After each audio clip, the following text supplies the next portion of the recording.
Halo, halo, apa kabar Anda semua? Semoga selalu dalam keadaan sehat walafiat. Kita ketemu di akhir pekan di hari Ahad. Ini segar sekali udaranya dan kelihatannya saya sih mencium aroma apa ya? Aroma yang juga menyegarkan begitu, Bung Rocky. Dan kelihatannya udara udah mulai kalau tadinya eh, ya kita kayak bernapas tuh susah gitu bernapas, sekarang lebih lebih lega dikit gitu, Bung Rocky. Iya, Karena kita lega kalau ada aroma yang menghantarkan kita pada presiden baru dan menghantarkan kita pada selesai Jokowi. Jadi mesti ada yang naik supaya ada yang turun, atau ada yang turun supaya ada yang naik. Oke, ini menarik ya. Sebenarnya ini bukan hal yang baru kalau Anda sudah sering menyampaikan soal perlunya orang-orang yang Anda nilai masih punya integritas seperti Menteri Keuangan Sri Mulyani, kemudian Pak Mahfud MD, bahkan sekarang kan udah jadi calon wakil presiden ini untuk mundur. Nah, ini ekonom Faisal Basri ya, saya kira sahabat kita semua itu juga menyarankan sebaiknya harus udah mulai para menteri-menteri ini mulai mundur saja dan dia mendapat kabar eh, Sri Mulyani itu paling siap untuk mundur gitu dan dia membayangkan kalau Sri Mulyani ditambah Pak Basuki Hadi Mulyono ini Menteri PUPR yang mundur itu pasti dampaknya bisa seperti kata Pak Harto dulu ditinggalkan oleh Ginanjar CS gitu Bung Rocky. Saya kira itu usulannya masuk akal karena Faisal Basri kenal baik Sri Mulyani itu. Mhm, Dan poin yang diajukan oleh Faisal Basri adalah upaya untuk mempercepat proses, sebetulnya diam-diam proses pemaksulan. Karena mhm, semua orang udah bicara soal itu. Tinggal ada langkah kecil dari dalam kabinet untuk tiba bersama dengan kepentingan rakyat. mhm. Kalau Ibu Sri Mulyani ada di situ, masih ada di situ, lalu sinyal bahwa Sri Mulyani juga akhirnya ikut terlibat dalam kebusukan politik. Kan itu nggak enak untuk masa depan bangsa. Bahwa Sri Mulyani orang yang bersih pasti. Tetapi dia going native di situ. Ikut serta di dalam perencanaan kejahatan akhirnya. Kalau dia masih ada di dalam. Mhm. Sementara pemilu tinggal berhitung jari itu. Demikian juga Mahfud MD yang jelas-jelas bahkan udah jadi cawapres dengan posisi yang oposisi. Karena Ibu Mega partai PDIP mengambil sikap kritis bahkan berupaya untuk mencari cara supaya Jokowi dimaksulkan kira-kira begitu kan Mhm. dilengsarkan tuh juga ada Pak Basuki yang saya kira beliau orang yang tahu tentang keadaan terutama khususnya infrastruktur kondisinya apa sih Mhm. status dari infrastruktur ini jalan tol terutama dan IKN. Walaupun Pak Basuki cuman seorang teknokrat yang tentu dia nggak ada urusan dengan dari mana uangnya segala macam. Tetapi dia juga melihat dan saya kira Pak Basuki dimensi kerakyatannya itu tinggi sekali.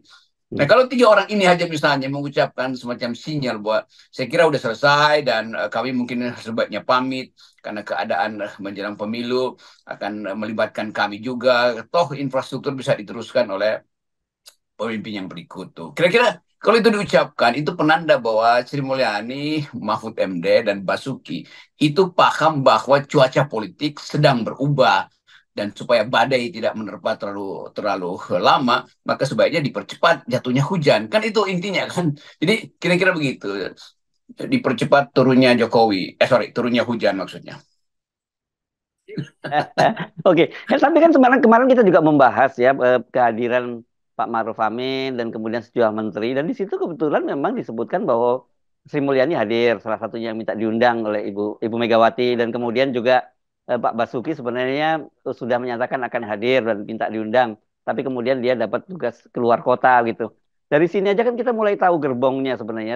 Ini bukan hanya para menteri, termasuk wakil presiden. Saya nggak tahu aturannya bagaimana kalau wakil presiden itu mundur juga. Saya kira boleh ya namanya orang mundur ya karena Pak Ma'ruf Amin juga narasinya saya catat dalam selama 3 hari berturut-turut itu udah kontra dengan Pak Jokowi semua. Ya mulai dari Pak Jokowi menilai bahwa debat itu mulai nggak bermutu lah gitu kata dia itu lebih bagus sekarang begitu ya. Kemudian soal netralitas dia ketika ketemu ketemu tokoh bangsa juga dia menyatakan soal netralitas itu yang saya kira hal-hal yang menunjukkan bahwa dia memang sudah mulai bersimpang jalan dengan Pak Jokowi gitu.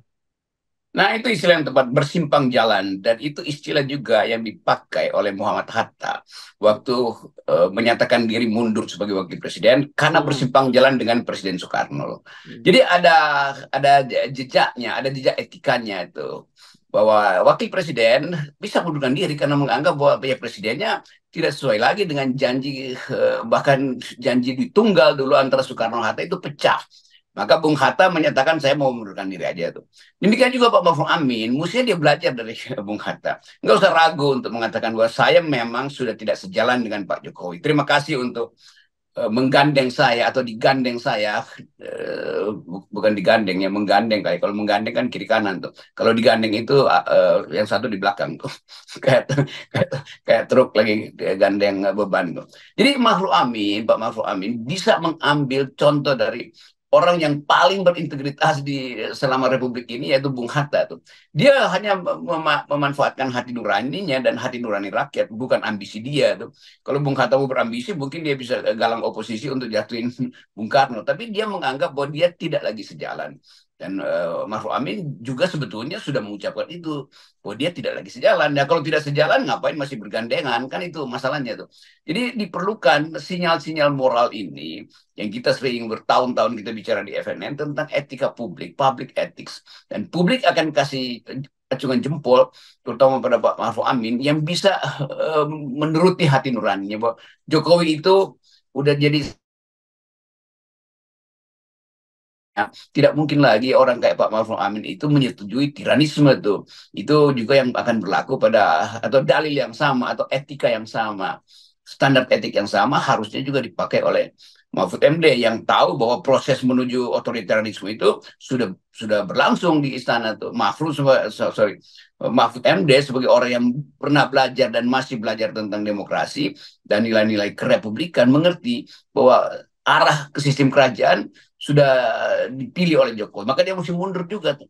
Sri Mulyani juga begitu, kan dia paham bahwa lalu lintas uang di depan dia itu money laundering, apa namanya, cashback yang sebetulnya masuk ke kantong-kantong politisi dan terutama cashback yang dikirim ke istana itu diketahui Sri Mulyani lah. Bagaimana pajak itu dipakai untuk sekedar memeras oligarki untuk memastikan IKN itu ada dana awal dari dalam negeri. Kan semuanya Sri Mulyani ngerti itu. Walaupun dia cuma kasir sebetulnya, kasir negara. Tapi dia juga punya hak untuk mengatakan bahwa inefisiensi terjadi selama pemerintahan Jokowi. Jadi itu saya kira dasarnya kenapa orang semacam Faisal Basri akhirnya mesti ucapkan itu tuh, minta supaya Sri Mulyani mundur. Kan ini geng FEUI yang ngerti apa yang sebetulnya apa namanya nih, odious debt itu, apa, hutang luar negeri yang dipakai justru untuk hal-hal yang tidak bermanfaat bagi rakyat. Itu intinya tuh, dan saya kira kita dukung kan dari awal, kita minta Sri Mulyani dan Mahfud MD itu mundur dari 2 tahun lalu kita ucapin itu. Tetapi oke, ada peristiwa-peristiwa terakhir yang memungkinkan semua orang, termasuk mahasiswa atau apalagi mahasiswa, minta supaya soal dinasti ini betul-betul dituntaskan tuh. Demikian juga saya baca tadi di koran siapa namanya ini ada lawyer yang saya kira juga dekat dengan PDIP menggugat kedinastian itu di PT Ya, UN. ya, ya, ya, ya. Oke. Ya, tim pembela demokrasi Indonesia gitu ya. Ya, Kalau ya ya, itu ya, ya. Petrus Selas News. Celestianus ya. Oke. Nah, nanti itu kita bahas nanti ya Oke. lanjutannya ya. Nah, tapi kita lanjutkan lagi ya. Kalau di sini Bang Faisal itu bukan hanya meminta, tapi dia mendengar katanya bahwa Sri Mulyani itu paling siap untuk mundur. Dan saya kira sebenarnya dengan segala latar belakangnya itu sangat memungkinkan kalau dia yang paling siap di antara para menteri-menteri yang lain gitu, Bang Rocky ya. Iya, saya pikir begitu, dan kita tahu Sri Mulyani ada tim yang sebetulnya bagian yang bagus. Ada Saudara Prastowo yang setiap kali jadi pembela Sri Mulyani, pembela Jokowi, yang kemudian merasa, saya kira Saudara Towo ini, Prastowo itu tahu keadaan itu, dan mungkin dia yang bisa jadi jembatan untuk menekan, ya sebetulnya menekan Sri Mulyani bahwa ada opini publik, ada rasa ketidakadilan yang beredar di masyarakat. Dan itu berarti Sri Mulyani bagian dari sasaran kemarahan nanti kan. Jadi soal-soal semacam ini bukan bukan sekedar kalkulasi bahwa ya kalau Sri Mulyani mundur berarti ekonomi Indonesia akan bangkrut karena nggak dipercaya lagi oleh World Bank atau global financial yang punya kepentingan dengan Indonesia. Nggak begitu. Begitu ada perubahan moral pada Sri Mulyani, semua orang justru atau seluruh dunia akan menganggap bahwa Sri Mulyani juga akan ikut dalam gerbong sebagai game changer Ya. team.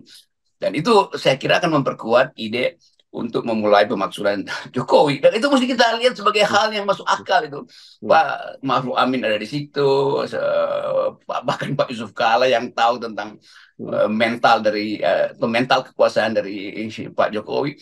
Jadi semua hal yang memungkinkan kita mengatur ulang politik dengan Hmm. cara damai dan dengan cara bermutu, dengan cara beradab, hanya mungkin kalau ada gerakan politik untuk menurunkan Jokowi. Ini bukan soal makar, bukan soal kebencian, ini cuma soal supaya demokrasi itu masih bisa kita selamatkan tuh. Itu intinya tuh. Ya, iya, iya. Ini kan kalau kita lihat ya, Bung Rocky ini barisan yang semacam yang orang mulai kecewa ini kan makin banyak. Dan tadi Anda menyinggung soal ada presiden seorang wapres seperti Bung Hatta mundur. Tapi juga sama juga yang saya tadi sebut ada presiden orang seperti Pak Ginanjar dan kalau nggak salah berapa tuh 13 menteri ya pada waktu itu ya atau 16 saya lupa jumlahnya zaman Pak Harto dulu yang mundur dan kemudian memaksa Pak Harto akhirnya juga turun gitu. Jadi saya kira sebenarnya presidennya ada dua-duanya ada presiden, baik wakil presiden maupun menteri untuk mundur itu dan kemudian menekan presiden.